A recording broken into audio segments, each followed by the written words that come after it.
Hi guys, welcome to my weird hair day. I know, right? Weird. Hey, sometimes we don't get to choose. We just have to go with the flow and just make it work with whatever it is that we have. So today is that kind of hair, and it's also January the 19th, 2021. Crazy by every standard. But hey, still here.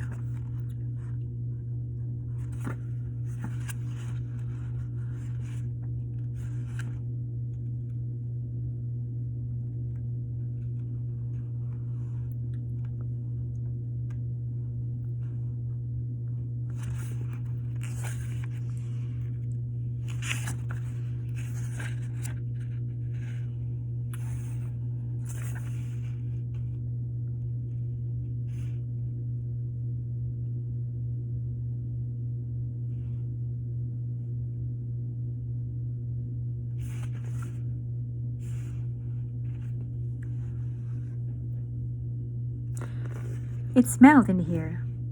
Yes, Granny, it does. Her granny's propped up with pillows now, and her eyes dart around the room.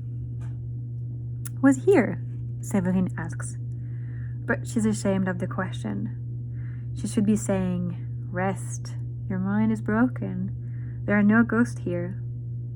If you pretend to be normal, you might be able to come home.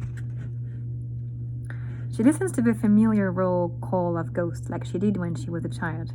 Grandparents and great-grandparents and child uncles and soldier boys.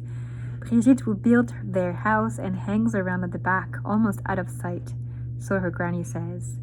And then there is Elgifu. You think she's our ancestor? Severine's not daft. She knows where this has been leading. Her granny's eyes close over and she slips down her pillows. An alarm begins to sound. She wakes again in the night. Severine's mama has gone home to get some sleep. They're alone in the room. What will you call him? Her granny says, struggling to touch the round bump of Severine's belly. I don't know yet, Severine replies. There's a chance he might be a girl. Her granny chuckles. You'll know soon enough now. What do you want me to call him? Severine is conscious of a tone in her voice that she doesn't usually use with her granny. She's talking gently. François, her granny says, after your great-grandpa Paul François, of course. Her granny looks over to the door, shakes her head sadly, holds up her hand as if asking someone to be quiet. But don't make him stay here, she says, pulling Severine closer. Tell him to travel the world. We have so many ghosts in this family already. Severine looks around the hospital room, thinks about saying that there are no ghosts, that there were never any ghosts, that there is no such thing as ghosts. But instead she takes her granny's hand and says, okay, he'll travel the world. We'll travel the world together. There are things that I want to see with my own eyes, you know, and I intend to see them all. I'm not going to work in our épicerie forever. That's good, her granny says, hurriedly now. Perhaps you should go now, though, before... I'm not leaving now, Granny. Why would you think? You don't have to stay with me. Severine wants to hold her granny tight, but she's so frail she's afraid she'll hurt her, and the expression on her face now, she looks paler. She looks like she's giving up.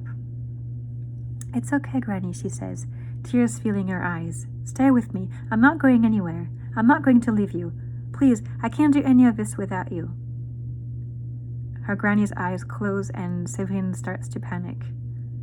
I'm right here, she says, holding tight onto her granny's hand. Everything's going to be okay.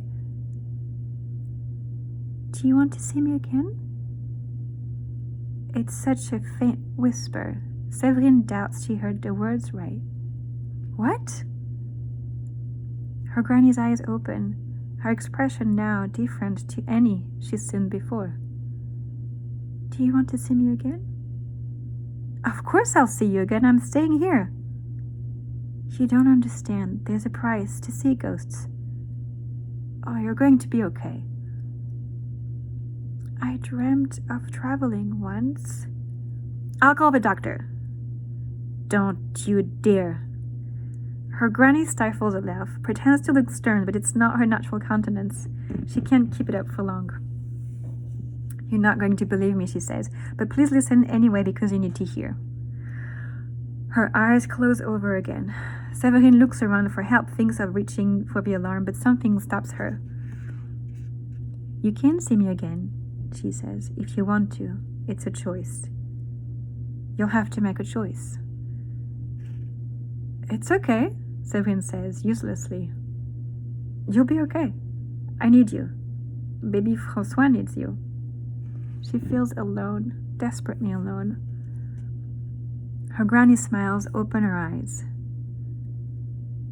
It means staying here.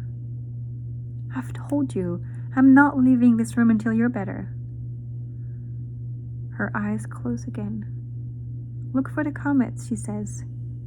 Granny? Séverine feels the pressure on her hand. Release.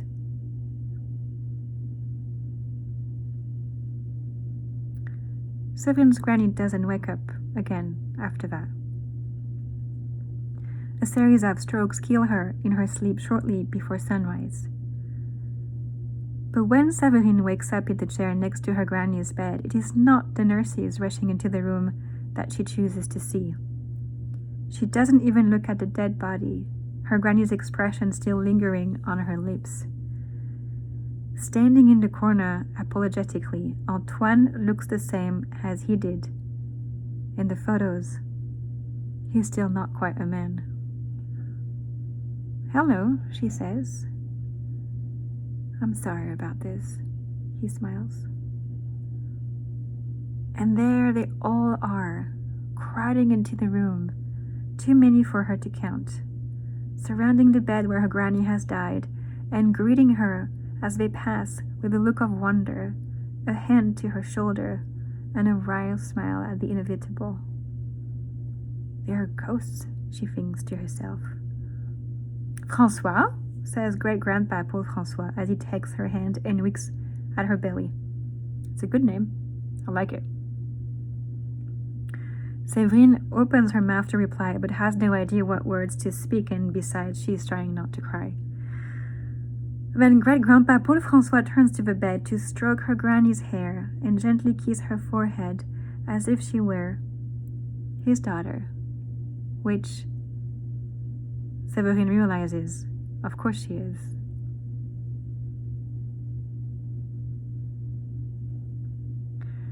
Liam's dad made a steak and kidney pie with mashed potato. Liam pours water in pink glasses and sets the table ready for dinner. His dad pauses by the sink after washing his hands tired. The silence feels like it has lasted for hours. Liam takes a hand towel and pushes it along the counter so his dad can see it. It stays there, part folded and part crumpled, and his dad wipes his hand on his trousers. Is Russian still coming? I think so. They look at the pie. It will spoil if she doesn't get here soon. It's more of a dinner than his dad usually serves, as if the promise of having a woman in the house encourages him to make it feel more like a home. This summer, I'll get you properly trained, his dad says, about the farm. Maybe we could look into a qualification, Liam says. I can teach you. There's no need to go. Okay, yes, that'd be grand. Roshan is going to the farm for dinner like she said she would. Her mum is going out with Neil again, and it'll be a good idea to give them space. She doesn't mind about Neil. In fact, she likes him, likes having him around, and that surprises her. She's not jealous that her mum has found someone new. It makes her feel free. Recently, she started calling her mum Adele to show how grown up she is, She wants to feel like they're equals. When she walks across the field, she opens her arms wide and imagines a world so big, so full of people. She would never tire of exploring it, her eyes fixed on the sky above until she slips on some sheep droppings, only just managing to catch her fall. Liam's always telling her the ground is just as important as the sky. Liam looks up to see Roshin peering through the glass in the door. She is waving. She is smiling. When she walks into the kitchen, it's as if the lights have been switched on. She kisses his dad on the cheek in a way that makes his father grin and pat her on the back. She turns on the radio, and music, voices stutter through the static, then settle in the air. And she winks at Liam. His family comes alive again. "Thanks for coming," he says. And although it's delivered with a casual smile, he means it more than he can say. Roshin takes a sip of her drink. She's nervous, but trying not to show it. Tonight after dinner, she has to tell Liam that she's going away. At dinner, Adele has gone quiet because she knows what it feels like to wait for a man to break bad news. When Roshin's father left her, he didn't sneak away in the night or drive off after a fight. He took her out for dinner to tell her he was going. And now a new man is avoiding her eyes and struggling with where to rest his hands, looking relieved when the waitress comes by because it gives him something to say. Neil orders red wine, and when it arrives, he sips it in a way that barely reduces the volume in the glass. Then he tells Adele that his son has been diagnosed with autism. His ex-wife says she can't cope. She has found a boarding home that specializes. She wants to send him away. His heart is breaking. That is not a man who is living. This is a man asking for help. "Move in with me," she says. "Both of you." She puts her hand over his hand. It creates a new family. Over dinner, they focus on talking to Liam's dad. Don't say too much to each other.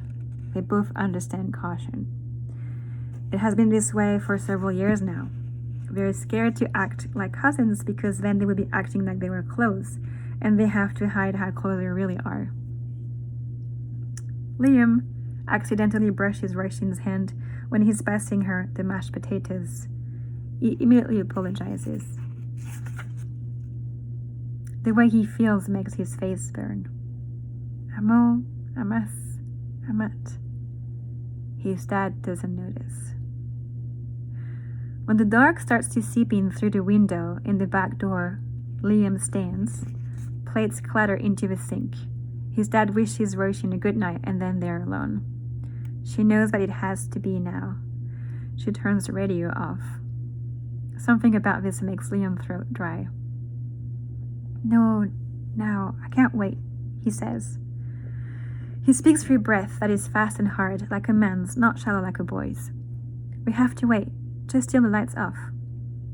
They always used to wait till Liam's dad light was off. It seemed the right thing to do. No. Roshin knows she has changed things, and she's not sure if they'll be able to go back.